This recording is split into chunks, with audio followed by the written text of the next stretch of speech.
Welcome to the Corporate Business Sales Matrix Training Program, the sales, leadership, business, and personal development platform for individuals seeking to sharpen their sales perspective, improve their selling skills, and get a boost of motivation because selling is a way of life.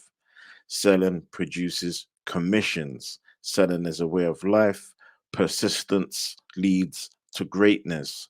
Selling is a way of life. Corporate business is the answer. What's up, people? What's good? What's good? What's good? So, in today's episode, we're going to look more closely at the concepts of selling, communication, and leadership and the connection between these three concepts.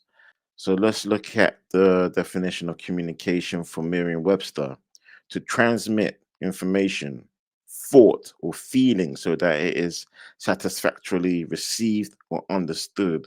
So the key words here is transmit information, or the word transmit. You're transferring information from one place to another so that it's satisfactorily received and understood. And that's where it stops. That's where it stops for communication.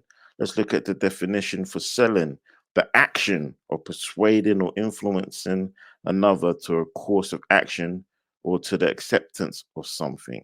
So, what's the key words for the definition of selling? It's the word action, the action of persuading, the action of influencing another to a cause of action or to acceptance of something. So, it's trying to influence people. So, it's the action of trying to influence people to in a particular direction. Yeah. So let's look at leadership. The root word of leadership is to lead. Yeah. So what's the definition of lead?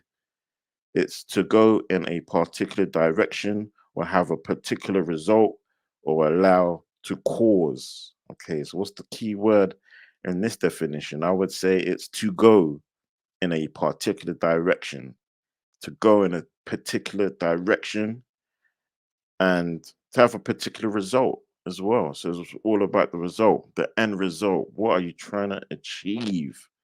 What are you trying to do?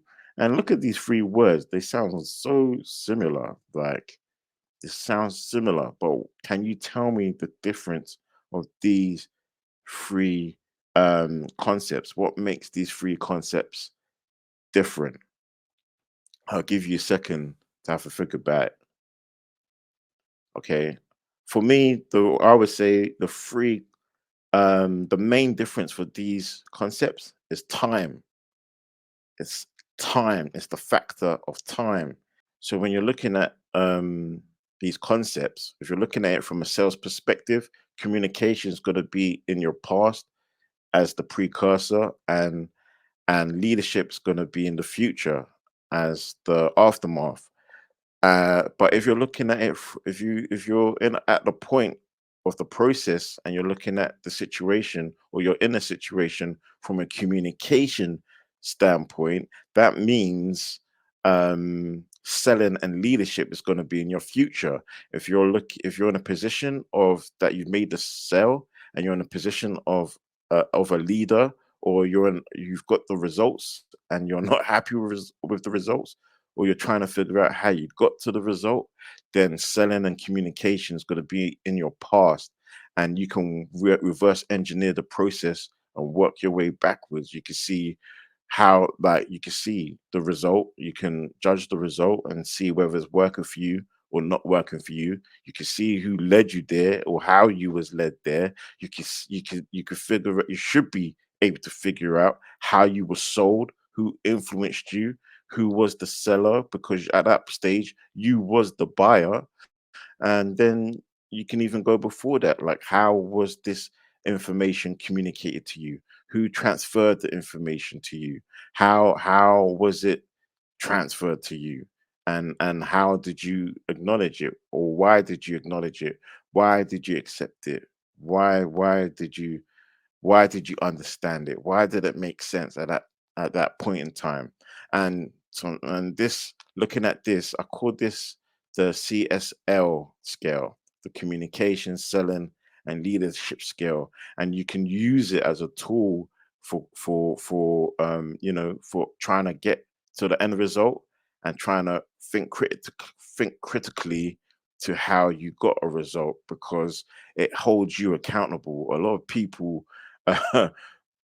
achieve things or have results, and they don't see the personal element of their contribution to, or their involvement to how it happened or how it occurred there, or how you got there. So unless it was some random event and it was fate from all thoughts everywhere. So unless it was fate, like, you should be able to figure out how you got there and hold yourself accountable, because it's only you, it's really you that's going to be able to change it. So yeah, try use this technique, this technology to help you get your way and help you think critically and evaluate your actions, because it's very powerful. It's a very, very powerful. Please use it.